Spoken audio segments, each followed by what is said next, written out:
Right, the time for Business Now, and Sandra Fenu has joined me. And of course, with something that matters to all of you, has to do with you being shortchanged at the fuel pump. The funny thing and the most difficult part is that are you able to tell if you've been short? I'm unable to. That's the problem. And so how do you get value for money? But there's one particular filling station that I trust will give me all the fuel that I actually buy. I hope it's not in the list. I'm not going to mention the name. I hope it's not in the list that has been given by the Standards Authority. But you carry on. All right.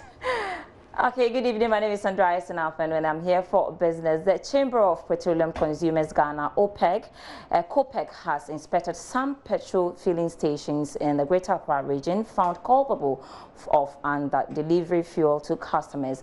Areas visited include Alajo, Sakaman and McCarthy Hills. This follows a statement released by the Ghana Standards Authority naming some oil marketing companies of not adhering to measuring standard. Duncan Amoah is the Executive Secretary of COPEC. Some clearly have rectified whatever anomalies that existed. You can say for Total, like you just saw, you can say GOIL has done an impeccable job. Others too, is a storytelling situation. Even the 10-liter can, they don't have. Some are operating in very funny conditions. And so those ones, we will go back to the GSA and even put our recommendations back to them. But what we have seen today, some are living up to what the consumer expects. Others are also doing their own thing altogether. And we'll put all of that together shortly.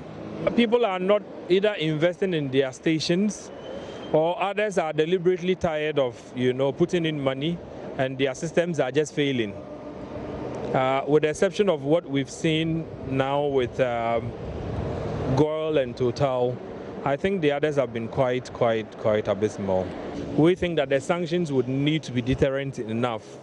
If people are supposed to maintain a certain standard and they go below the standard and it inconveniences or cheat the public, then the sanctions will have to be steeper than they so far have been. So that will be part of the discussions we will be having with the Standards Authority next week, Monday. If you have a station that does, say, 10,000 liters a day, and the customer is losing just 1%, you are talking of almost 100 liters gone.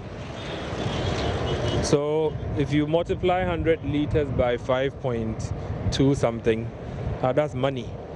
And so we do not think that the customer should walk in here looking to buy 20 cedis and go home with 14 cedis.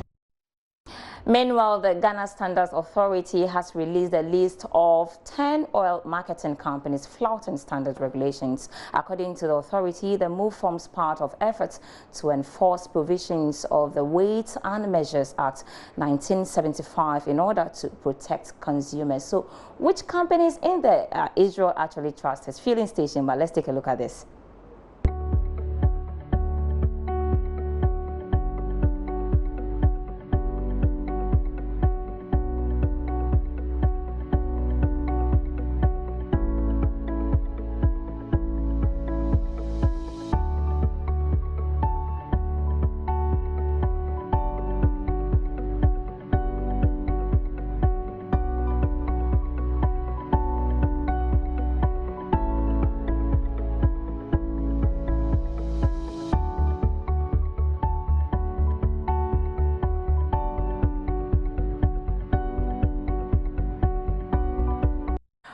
So those are the filling stations, and that list was actually given to us by the Ghana Standards Authority. Israel. It's interesting. So I told you my filling station. The one I buy from, that one, it's not in there.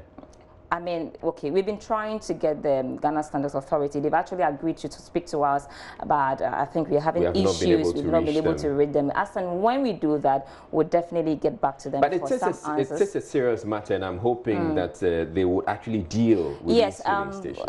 When I spoke to them earlier, what they told me is that they're going to sanction these 10 companies that were found culpable, and then I asked about what are some of the sanctions. They're going to revoke licenses of some of them, others will be closed down, and others others will be fine as well. They should do this a lot more. Yes. Because we trust them to do this for us. Yeah, lucky you, your station is not in there. Let's do other stories now. Minister of Trade and Industry, Alan Kyerematen, is urging businesses in the European Union to establish their presence in Ghana by building manufacturing plants and administrative offices. According to the minister, Ghana is positioned to be the best place to enter the African market after the implementation of the Continental Free Trade Agreement. The minister made the appeal during his opening remarks at the Ghana EU Business Forum organized by the European Union under the theme Boosting Investment for Sustainable Jobs in Ghana. Trades and Industry Minister made the appeal in an opening address at the Ghana EU Business Forum organized by the European Union under the theme Boosting Investment for Sustainable Jobs in Ghana. According to Alan Kyerematen, government has created the right fundamentals for businesses to thrive and expand into other countries. The African Continental Free Trade Agreement is expected to make Africa the largest single market in the world with a GDP of about $2 billion. The Trade Minister promised to ensure safety of businesses that want to take advantage of the free trade agreements in the country. With the signing and ratification of the Continental Free Trade Agreement. And I think that in exploring ways of deepening the relationship between Europe and Ghana, I want Europe now to use Ghana as the new gateway and the entry point into an Africa that has a market of over 1.2 billion people with a GDP of over $3 trillion, and then the largest single free trade area in the world. I hope that we can work together as Ghana and then Europe to make this a reality. EU Ambassador to Ghana also used the occasion to assure government of the European Union's support in creating a win-win partnership for the various investors. The European Union has launched an ambitious plan to boost private investments in Africa, spanning from big infrastructure projects to projects from small companies or individuals with a great idea but struggling to find finance.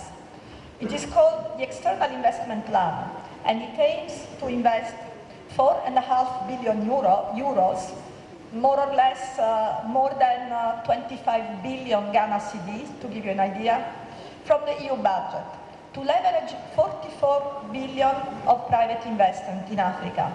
In other words, we hope to multiply more or less by 10 the capital that we are going to put into this instrument. The EU-Ghana Business Summit is a two-day event which seeks to create a platform for business partnerships between Ghana and the European Union. Ebenezer Sabate's report for Joy Business. That's a wrap for now for business with me, Sandra S. and I'm Afeno After.